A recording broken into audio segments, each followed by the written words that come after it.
They also think that some of those caught up in the fire, including the car that they believe is British because it's right-hand drive, took an alternative route, which just led them tragically into a dead end. It was a sort of a ravine or something, and they couldn't escape. 4 Britons are feared to be among at least 11 people who've died in wildfires in southern Spain. Officials believe that most of the dead are foreign nationals who got trapped by the fire in the Almeria province.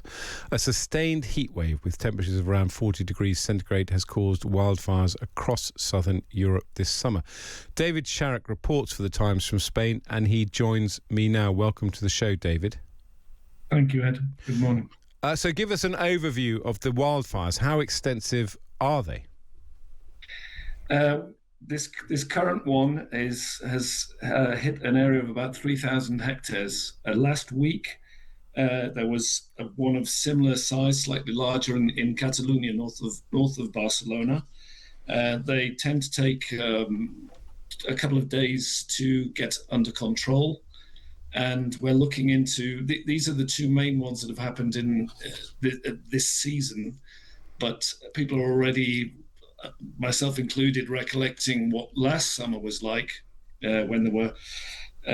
Really was a summer of wildfires right across Spain, particularly in Castilla and Leon in the centre, where really you could smell wood smoke in the air throughout the month of August. I mean, it was really, really bad. I mean, the 11 deaths are absolutely appalling. And do people know, have people kind of got an understanding of what happened to the poor people who were caught in the wildfires? How did they get trapped?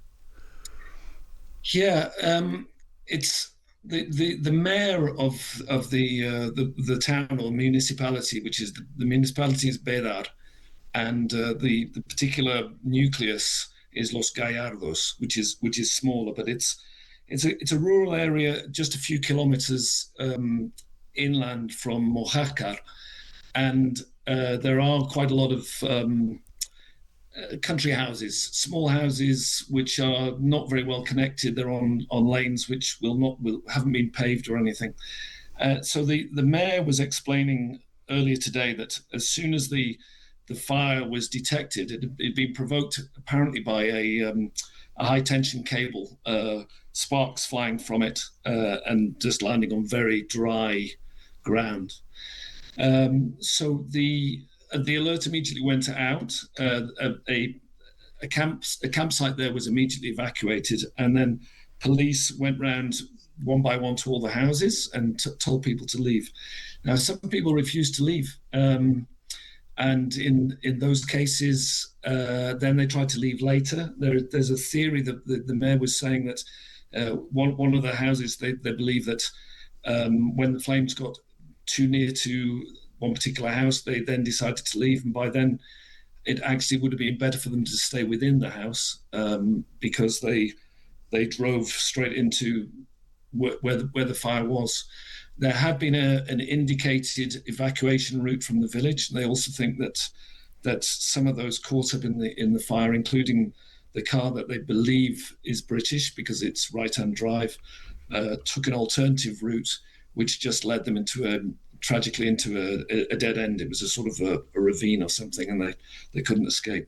How awful! And how likely are the Spanish authorities going to be able to tackle these wildfires? Will they just allow them to burn out? I mean, it seems almost an insurmountable task.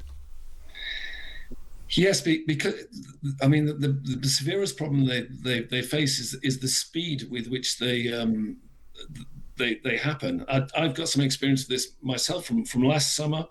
I have a house in a rural area of Castilla and Leon, and it was a similar thing. A bird sat on a high tension cable, created a spark which landed on the ground, and within minutes, the whole area was up in flames. Now, luckily, the fire brigade were very quickly on the scene. But if you have multiple events like this taking place, or some of them are in a more remote area, then they can spread very, very quickly, and it's nearly an insurmountable problem. Well, thank you, David Sharrock, our reporter from Spain, who's brought us up to date with the wildfires in Spain. 11 people have died, and it's suspected that some of them were British nationals. At least 12 people are so far known to have died, and 19 others are missing in this wildfire in southern Spain. Hundreds of people are battling to contain the fire, which appears to have been caused by a downed power line. The flames then spread into a wooded area around Los Gallardos in Almeria. Well, joining me now is Alessio Ghirlanda, who is a journalist from the Olive Press, who is in Granada. Alessio, thanks very much for joining us. What's the current situation on the ground? Thank you very much.